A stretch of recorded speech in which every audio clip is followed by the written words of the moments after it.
पूर्व मंत्री व वीआईपी सुप्रीमो सन ऑफ मल्ला श्री मुकेश सहनी जी का मोतिहारी के सुगौली स्थित भोरियाड़ी मठ के पास निषाद आरक्षण संकल्प यात्रा निकाली गई।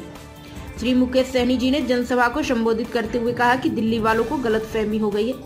निषाद समाज हाथ में गंगा जल लेकर संकल्प लिया है 2024 लोकसभा में जिसको दिल्ली में सरकार बनाना है वो नाव पर सवार होकर सरकार बनाएंगे। जिस भी किसी पार्टी को सरकार बनानी है वीआईपी पार्टी से मिले, वीआईपी पार्टी किसी पार्टी से मिलने नहीं जाएगी।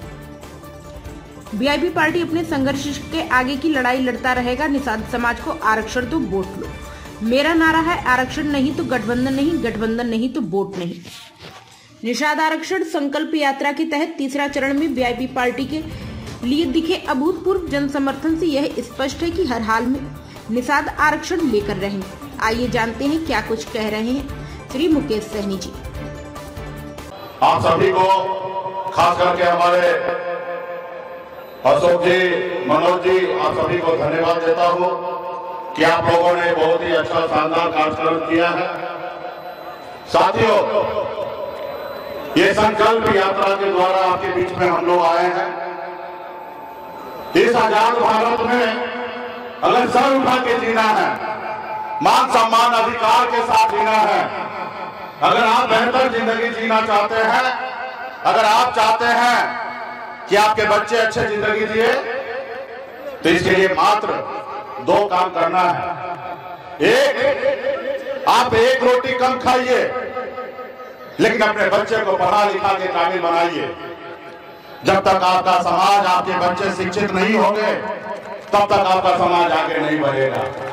इसलिए अपने बच्चे को पढ़ा लिखा के काबिल बनाइए और दूसरा, अपने अधिकार के लिए लड़ाई लड़िए, अपने अधिकार के लिए संघर्ष कीजिए। इस आजाद भारत में जब तक आप अपने अधिकार के लिए संघर्ष नहीं कीजिएगा तब तक आपको हक अधिकार नहीं मिलेगा। साथियों, हक अधिकार नहीं मिलेगा। इस देश को आजादी दिलाने के लिए भी हमारे पूर्वज ने 250 साल लड़ाई लड़ा, तब जाके देश आजाद हुआ। उनका एक ही संकल्प था कि हम देश को आजाद कराएंगे और हमारे आने वाला पीढ़ी जो है वो सर उठा के जिएगा। देश तो आजाद हुआ, हमें आजादी मिला, लेकिन सही मायने में हमें गरीबी से आजादी नहीं मिला। बाबा साहब भीमराव अम्बेडकर ने आजादी के बाद हमें एक संविधान बना के दिया। उस संविधान में हमें एक ऐसी ताकत दी, पहले राजा के घर में बच्चा जन्म लेता था, वही राजा बनता था। लेकिन बाबा साहब ने कहा कि नहीं, अब राजा का बेटा राजा नहीं बनेगा। रानी के कोख से बच्चा जन्म लेगा, जरूरी नहीं है कि वो राजा बनेगा। अब इस देश का राजा वो बनेगा जिसके पास वोट होगा, चाहे राज्य का मुख्यमंत्री हो या देश का प्रधानमंत्री हो या वार्ड का मुखिया क्यों ना हो, वार्ड का सदस्य क्यों ना हो, वो अपने वोट से बनेगा। लेकिन हमने अपने वोट को, ताकत को नहीं समझा, जिसके कारण आप अपने हक अधिकार से दूर हैं।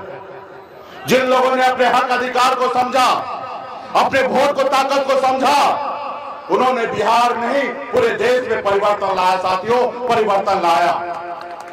इसलिए साथियों, जिस तरीके से अपने बेटी को शादी करने से पहले अच्छा लड़का को देखते हैं, अपने समाज को ढूंढते हैं, उसी तरीके से चुनाव के समय में अच्छा सरकार को चुनना है और अपने लोगों को चुनना है। साथियों, अपने लोगों को चुनना है।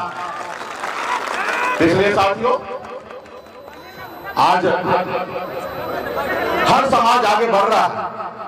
आप उत्तर प्रदेश में जाइए, दलित समाज, जिनको नहीं मालूम है कि कल क्या खाएंगे, लेकिन जब चुनाव होता है तो उनको पता होता है कि हमारा पार्टी कौन है, और अपने वोट के दम पर एक दलित के बेटी को 4-4 बार बिहार, उत्तर प्रदेश में मुख्यमंत्री बनाया। साथियों, मुख्यमंत्री बनाया।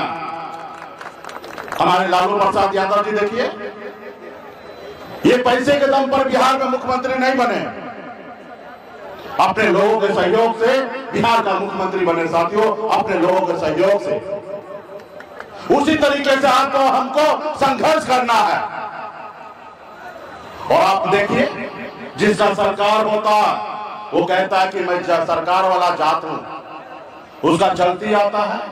थाना पुलिस में भी अगर उसका कोई पैरवी होता है, थाना पुलिस भी सुनता है। और जब सरकार में पावर नहीं रहिएगा तो 50 धक्का खाना पड़ेगा। हफ्ता रोज पहले परमिशन के लिए दिया गया था, लेकिन रात में 11 बजे रात को परमिशन मिला, क्योंकि आप सरकारी जात नहीं है। और जो पावर में सिस्टम में है उसके पास 4 दिन पहले परमिशन पहुंच जाता। इसलिए साथियों, पावर में आइए। आज मैं जिस मुकाम पे पहुंचा हूं, मैं अपने दम पे नहीं पहुंचा हूं, आपके सहयोग से पहुंचा हूं। आपने जब कहा कि सनत मल्ला आप आगे बढ़ो, हम आपके साथ हैं, तब जाके बिहार से लेकर दिल्ली वाले लोग हमसे डरता है। आज बिहार में हमने एक परिवर्तन लाया, हमने एक पहचान बनाया है। कल तक निषाद का बेटा एक टिकट मांगने के लिए पूरी उम्र बिता देता था, एक टिकट नसीब नहीं होता था। लेकिन आज निषाद का बेटा टिकट मांगता नहीं है, टिकट बांटता है। ये हमारी पहचान है साथियों। आपने देखा 2020 में सुगौली विधानसभा का भी सीट हमारे पास था। हमारे पूर्व मंत्री, पूर्व विधायक रामचंद्र सैनी जी मंत्री विधायक रहे हैं। 78 साल की उम्र में उन्होंने ऐसी राजनीति की कि एक टिकट लेने का नसीब नहीं होता था। 78 साल की उम्र में उसके अंतिम समय में हमने उनको टिकट दिया। वो तो टिकट पहले तो हम मनोज को देना था, लेकिन उनको इतने उम्र में भी उनको लगता था फिर से एक बार विधायक बन जाए, मरने का समय आ गया। तो हमने सोचा भाई मनोज के पास तो काफी समय बचा है, बाद में भी फिर विधायक बना देंगे। अभी इन्होंने रिक्वेस्ट कर रहा है तो चलो जात के नाम पे इनको टिकट दे देते हैं। और हमने उनको टिकट दिया। चुनाव में तो हार जीत होता है, और आप और वो कहीं ना वो और हमने सही से लड़ाई नहीं लड़ा, जिसके कारण हमारा विधायक चुनाव हार गया।